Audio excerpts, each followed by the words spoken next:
I'm Manso Bello, and welcome to number 6. Tonight at the Top Secret Comedy Club, our guests are Annette Fagon and UK-based Malawian comedian Daliso Chaponda. Bro, please laugh, because I want to know you're having a good time, bro. Don't fuck. While our host Kane Brown got to know our audience, I had time for a few words with Daliso. Firstly, may I shake your hand? You done it for us Africans. You done it for me, Zambian, Malawi. I saw you on Britain's Got Talent. Yes. You done it for us. This is the revenge for colonialism. Now we're coming back and we're taking all their shows one by one. Oh, is she from Canada? Oh, so what are you doing here then? I'm hoping to relocate, so I'm checking it out. You're hoping to relocate, okay. So what are you running from? So after the show, definitely come back to mind. The Semolinas on me, Capenta, everything. Brilliant. Let's start screaming and cheering for Daliso Chaponda! Oh, thank you so much. Keep it going for the very fabulous Kane Brown. Give him some love. Though I gotta say, Kane always makes me feel like I'm the before picture in the magazine, you know? I need to get rid of, I have too many friends like Kane who've got like muscles. You know, don't we all have a few friends who are too positive? Always at the gym, always eating healthy. I need to get rid of them and replace them with crackheads. Wouldn't it be great to have a crackhead friend when you're having a bad week? You've got a headache, you get home, you call crackhead Barry, you're like, yo, I had a tough day at work, what did you do? He's like, I needed money, I sucked a dick. No matter what was going on in your life, you'd be like, I'm not doing so bad. I'm gonna call you again tomorrow. But as Kane mentioned, I've had a crazy year. I did Britain's Got Talent, it was good fun. I came third, and the person who won astonished me. Because you win £250,000. £250,000. He gave it away to charity to help underprivileged children. Isn't that amazing? I think it's beautiful, but I've got to tell you, if I had one, I would not. Would you? I would not have given the money. Look, I would have given some of the money to help underprivileged women, but that would have been on a one-by-one kind of personal arrangement basis. Because I've changed how I look at the world as I grow older. I'll tell you the truth. When I was younger, I used to judge people. If I was in a bar and I saw a beautiful 20-year-old with a fat 60-year-old, I'd be disgusted. I'd say, look at that gold digger. Look at that gold digger! But I've got older and I've realized you can't judge people. Now if I'm in a bar and I see a beautiful 20-year-old, I just think to myself, I hope she's a gold digger. It's my only chance. But I am African. I'm from Malawi. I'm from a little country called Malawi. Any other Africans in the house? Where are you from, sister? Tanisha. You need to look at a map. St. Lucia's not part of Africa. Your ancestors were stolen from Africa, but you're not from Africa. Yeah, no, we're all brothers. No, but I'm from, but the reason I bring it up is because a lot of people have been angry with me, because they're like, you did Britain's Got Talent, you're African. Well, you gotta understand, I wanted to do African reality show, but they're shit. Let's think about it. Great British Bake Off, fabulous show. Great Malawian Bake Off, not so much. We've got food shortages and starvation. So our show is just a lot of chefs queuing. I hope they got ingredients today. And initially, my first plan is I was gonna do Zimbabwe's Got Talent, and then I found out no matter how many people vote, Robert Mugabe always won.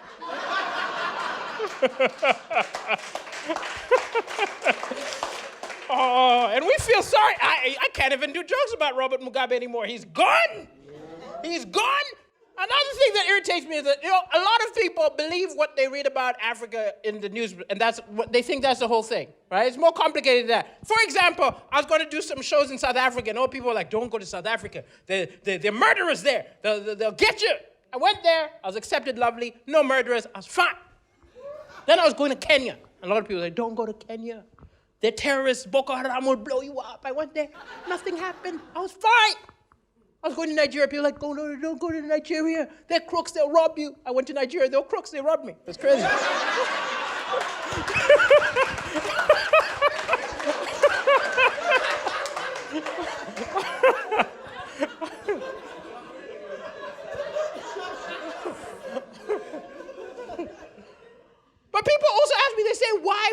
why does Africa, why do you always elect these Mugabes? Why do you elect these Idi Amin, these people, these dictators who come and take over? But they've forgotten. Nobody starts out as a dictator. They become a dictator. They always start as a hero. They save your country from like colonialism or some oppression, and then if you think about the comic books, the way it's meant to start is Superman flies in, saves your country, saves the kids, and then he flies away. Imagine he stayed. Imagine he flew in, saved your family, then he just moves in. It's like, I'll take the master bedroom. That's a Mugabe. That's all that it is. And I also got my first hate mail this year. I wasn't ready for that. Because I did television, I did a joke, which I did not think was that controversial. Because at the time, the crowd was like 90% white. And I was black. Oh, I'm still black. But I was being black on stage, and so I thought it was funny to say, and accurate to say, hey, 200 years ago, this would have been an auction. Yeah. You're clapping. I did not know the people I would piss off with that joke. And I thought it was safe to say, because I thought as a society, England had agreed slavery was a bad idea. I even figured you could find the most right-wing guy, you know, one of those National Front assholes, some guy with like a Union Jack tattooed to his face, and you could ask him, how about slavery? And even he would be like, I don't need to own them, I just want them out of my country. But no, I got crazy messages saying, oh, fuck you, monkey man, go there. I was approached by some big Nazi fucker, and he was like, you're the guy who made the joke about slavery, but you should know there was slavery in Africa before the Europeans came. I was like, whoa, okay. I did some research. I checked on Wikipedia. And I was embarrassed. He was right. There was slavery. There were around 4,000 slaves in Africa before the Europeans came. They cranked that shit up to 60 million. But the angriest message I got was actually from one of these guys who's seen my joke, and he lost his mind. And I can't even believe he got so angry. I'm going to read you this message, because I didn't even know you could be this angry at somebody you've not met. So he just suddenly messages me, fuck you and your motherfucking father! Fuck you, asshole! Like, no hello. Just straight in there with the abuse. But at the same time, I don't want to lose a potential fan. And I figure maybe he's just listened to too much rap. He's like, yo, fuck you, mofo, yo. So I just said, thank you. You should put that to music. You'd make a good rapper. To which he says, don't you ever be here. We'll fuck you up, you bitch-ass motherfucker. You're a small motherfucker. Tell your motherfucking expired dad we'll fuck him like a dumbass broke bitch. To which I said, that does not rhyme at all.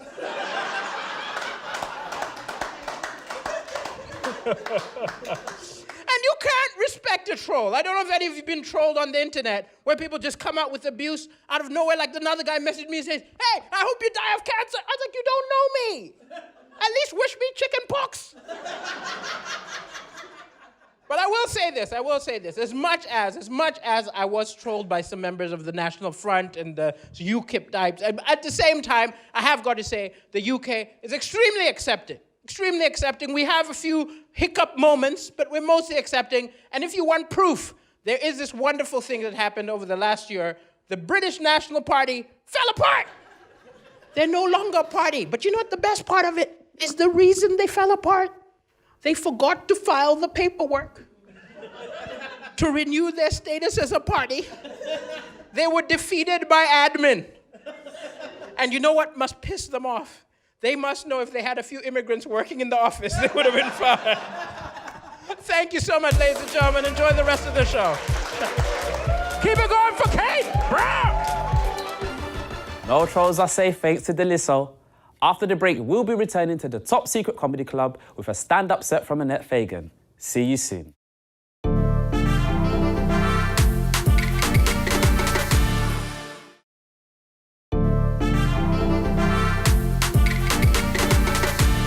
You're back at number 6, and I'm Mansour Bello.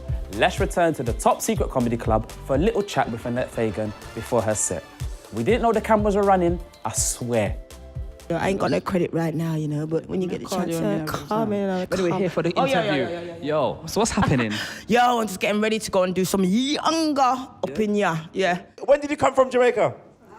Last week? Backside. And look at calling it. Call I bite you. And obviously, for the females out there, every female remembers their first time. When was the first time you done comedy? First time I did comedy, someone said, come and do an audition. Yeah. And I went and did the audition. It wasn't an audition, it was a comedy show. And I just spanked it and walked away. Mm-hmm. I didn't try to do comedy. I didn't write comedy. I went and moaned about the situation in my life, which was being single, not getting any sex, not being able to drive, not having a mortgage, all them bitternesses. Yeah. But the audience were just laughing their heads off. And that's what I've learned with comedy. My misery is other people's joy. Make some noise for the fantastic Miss Annette Fagon!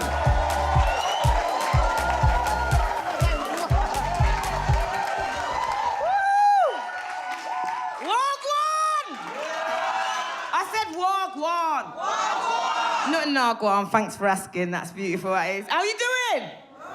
You doing good? This is proper nostalgic for me. Like, I haven't been here in years. I used to gig here regularly. I've done over 100 shows in here.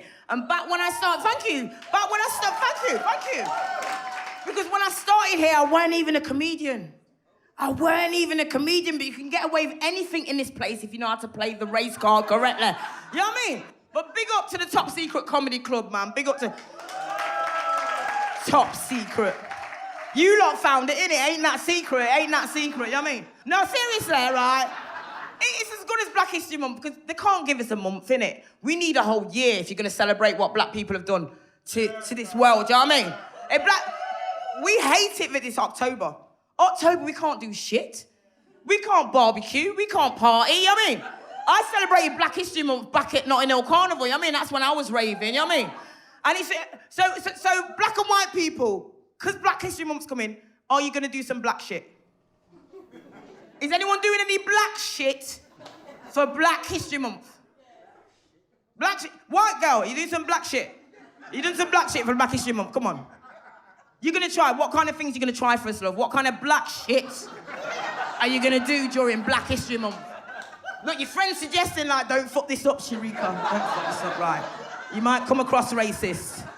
You better say some serious black shit, so like to write some literature, make some traffic lights and some cat's eyes on the road or something, you know what I mean? What black shit you done, love? We'll try some weed. Try some...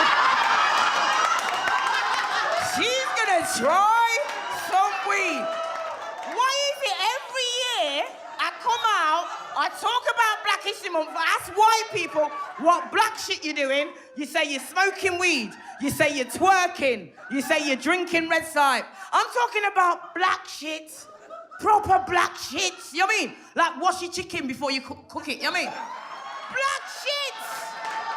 Season your chicken the night before you cook it. Black shit. You know, when you come out of the bath, cream yourself with cocoa butter. Black shit. You know what I mean? Get killed in custody by police. Some black shit. You know what I mean? Serious black shit. That's what we're talking about, man. It's a stupid month. Like I said, I don't like it. But I think during Black History Month, what I would like is things that will relate to us as black people. Like, I think it would be good during Black History Month, you can disagree, if, like, white people gave it the seat for black people on the tube or on the bus. Yeah, that would be good, innit? You know what I mean? White people carry black people's bags, you know, from your shop. You go and you're shopping because you've gone Lidl because it's cheaper, yeah? Happy carry the shit, stuff like that. If you're an employer and you've got black employees, you see, when a black employee like me goes out on a dinner break at 12 o'clock and comes back at 1:30, fucking allow it, yeah?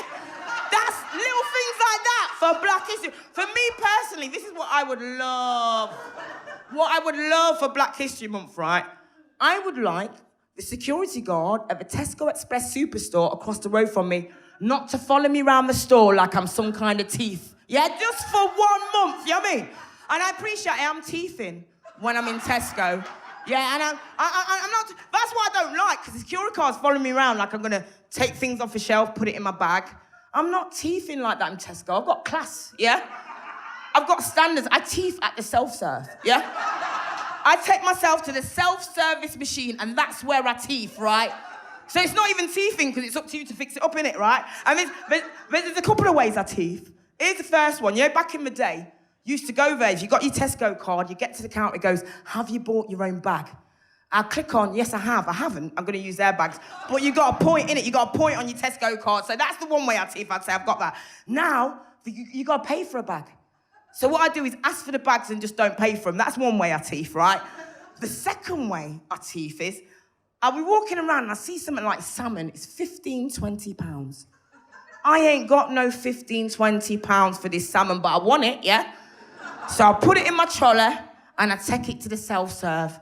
I get to the self-serve machine and I click on onions. And I weigh that bitch and £15 becomes £5. You see how you're laughing? Some of you are gonna try it, innit? Some of you are trying it as soon as you leave it, it works. But here's the genius part about the self-serve machine that some of you don't know about. You don't know about it, right? The self-serve machine, right, it works on weight. So you scan it, you put it in the trolley, it weighs it, right? Now, if your item weighs under something like 0.5 grams, right, it doesn't pick up the weight on the self-service machine. So don't scan the item. Just make the noise yourself and put it in your bag, yeah? I'm there every week, I'm like, black pepper, boops. Mixed herbs, boops. Cotton wool, boops. And during Black History Month, it's a very proud moment for me to be teething cotton wool, yeah? Because back in the day, I was picking cotton in the field. Now I'm teething it under the house of the massa. Black power! Black power. Happy days, man. Celebrate, but do your black shit, man. Do your black shit during History Month. Yeah, I am originally from Birmingham. Anyone been Birmingham? Yeah. Hey, come on here. I live in Birmingham. I live in that lovely little village. Some of you might have heard of my village. It's called Handsworth. Yeah, you heard of Handsworth? Yeah, who's heard of it? Put your hands up. Yeah, good stuff or bad stuff? Bad, that's what I'm talking, lying bastards! Hans was fucking beautiful. Hans was floral, right? For those of you who don't know what Hans was like, right? You lot are from London. If I was to compare Handsworth to somewhere in London, I'd say it's a bit like Peckham, right? But it's just not as posh, but it's beautiful, it really is, you know what I mean? Anyway, it's very floral in Handsworth. Did they tell you that? They didn't tell you that. Flowers everywhere in Handsworth. Sellotape, the railings, the lampposts, police line by the off licence. We could have won City in fucking bloom. Just in case you're confused by the accent, I'm originally from Leicester, don't get it twisted, Blue Army.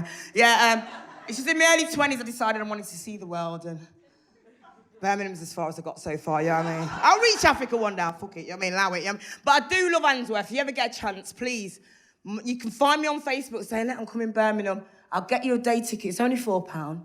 Take you around my lovely little village of Handsworth. And I'll tell you why I love it, because it's multicultural. And I come places like London all the time, and I say to the audience, are you multicultural? London, are you multicultural? Yeah. You're not, I'm sorry to tell you. You're not, you're a bunch of cultures. You live amongst each other, but you don't work together. And I'll give you an example, right? Because I live in a hostel above a halal butcher, yeah? Because I'm living the dream right about now, all times, yeah? Like, do you all know what a halal butcher is? Yeah. Does anyone not know what a halal butcher is? Yeah, so if you don't know what it is, I'm just going to say you're racist, right? Because I ain't Polish, but I know Polski Sklep means Polish supermarket. Fix up, yeah, right? So I live in a halal butcher, which is a Muslim butcher, and I live above that, and directly across the road from the halal butcher is a church, yeah? So you've got the Muslims versus the Christians, yeah? The Muslims versus the Christians, but there's no war between the Muslims and Christians.